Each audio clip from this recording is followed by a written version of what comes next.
Hi everyone, welcome back to another episode of Java tutorials. So till now all our programs were using hard-coded values, right?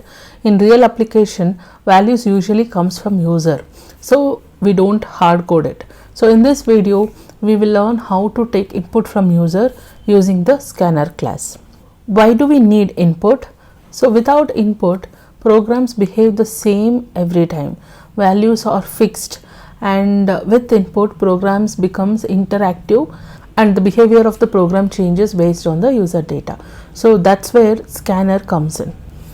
So what is scanner class? So scanner is a built-in Java class used to read input from different sources. So for now we will use it to read input from the keyboard in this video. Let's see what are the steps required to use the scanner. First one is import scanner.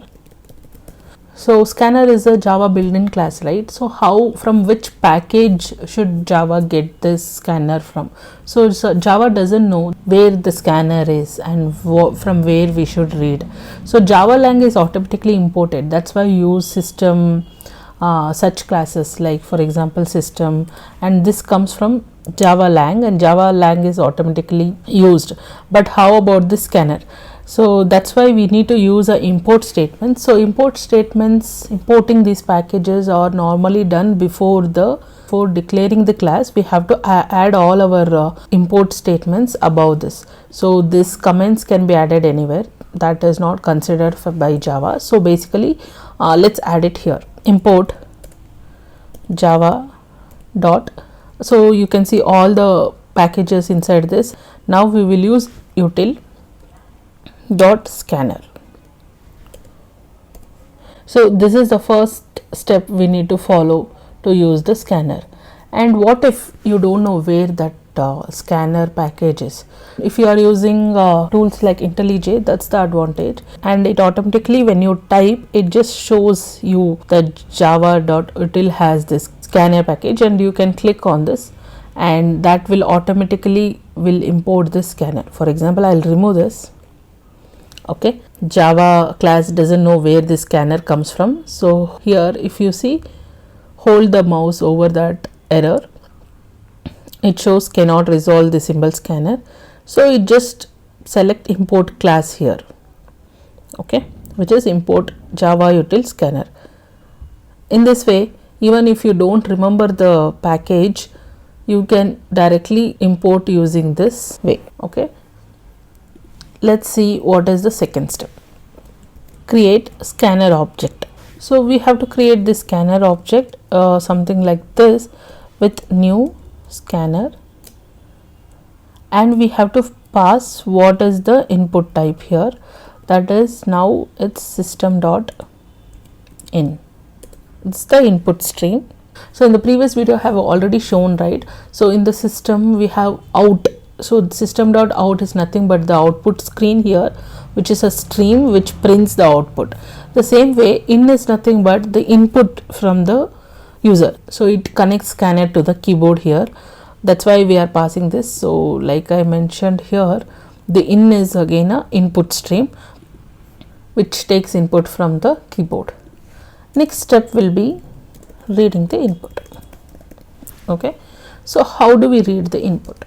So I want to know the age of a person. So I'll use int age, and the scanner which we declared here, which is sc dot next int. Since we are using integer here, I'm using next int here. So this reads an integer entered by the user and stores it in the variable age. So let's make it with the proper print statements. So here we'll add a print statement, enter your age, and whatever we store it in age, we can print that age equal to age. Okay, now let's run this. Yeah, so here if you see, it asking enter your age, and it's waiting for us to give the input here. So here in this line, it's waiting here for the next int. I'll add 25 and I'll press enter. Okay, so as soon as I press enter, it moved to the next line, that is age equal to 25 is printing here. Now let's see what happens if I enter a decimal value here or anything other than int here. So we are asking for next integer, right? Now I'll try to type something like 40.01. Okay, and then I'll press enter. It throws an exception. It throws input mismatch exception here. That is, the input it's expecting is age integer and not decimal. So same happens if you type any text also, you get the same mismatch. So again, that's why we need data types, and data types here, since it's integer, we have used int, next int here. Okay, now let's see how to read different data types. Okay, so currently we are already reading integer, right? Let's read double and string as well. So for double, salary for example, and we have to use the object dot next double. Okay, so for integer next int, and for double next double. Try with string.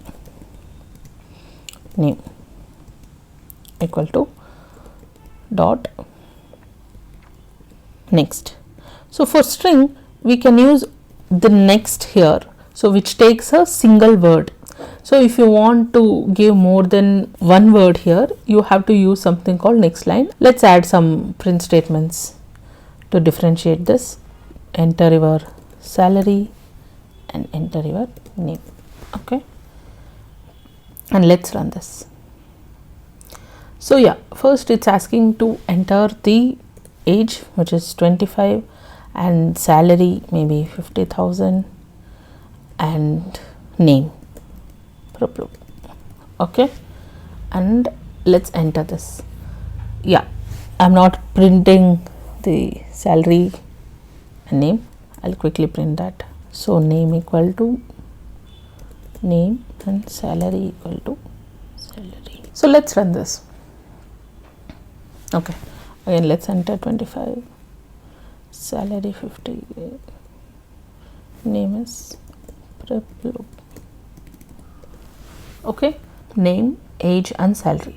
What if the name should have more than one word? What happens? In this case, I'll quickly show name.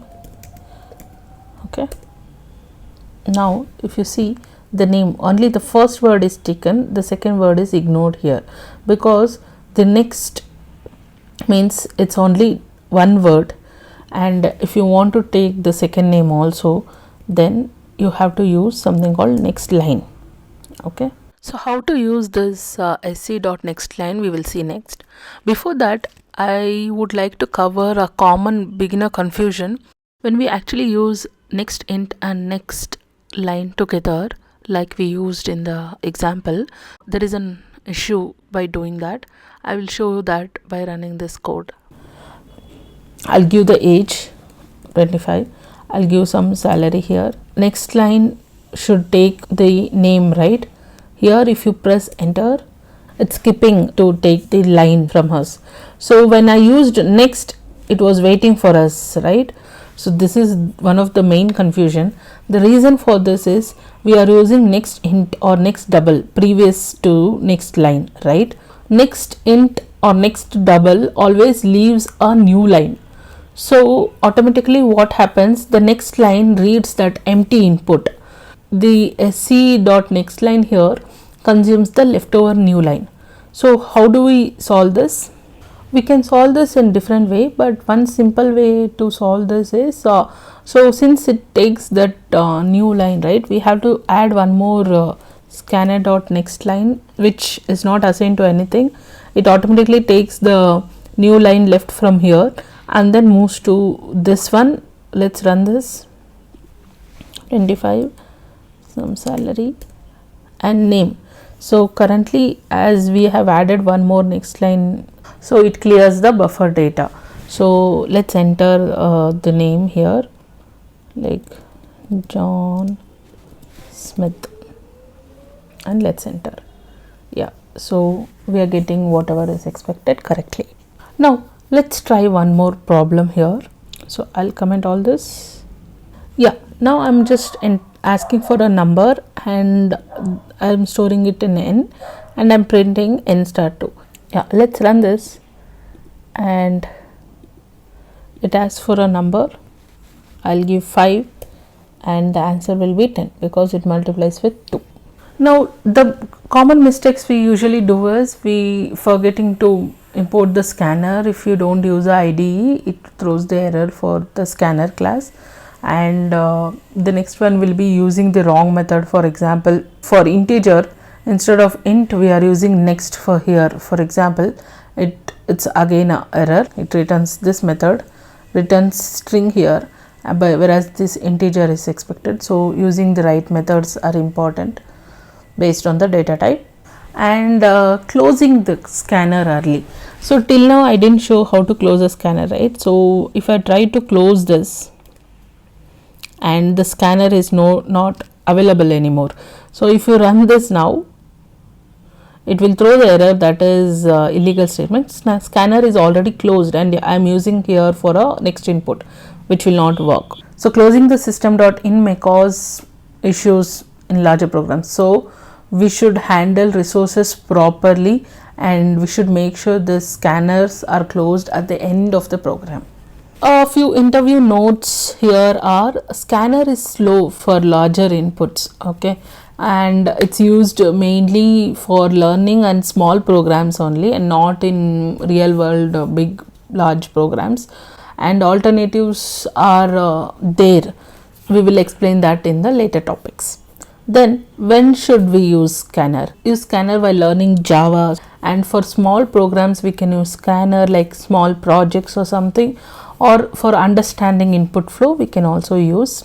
Let's quickly recap what we learned today. We learned why we need input, scanner, so how to read different types of data, and also few common mistakes like next int plus next line will not take next line, and also for the scanner close has to be used at the end.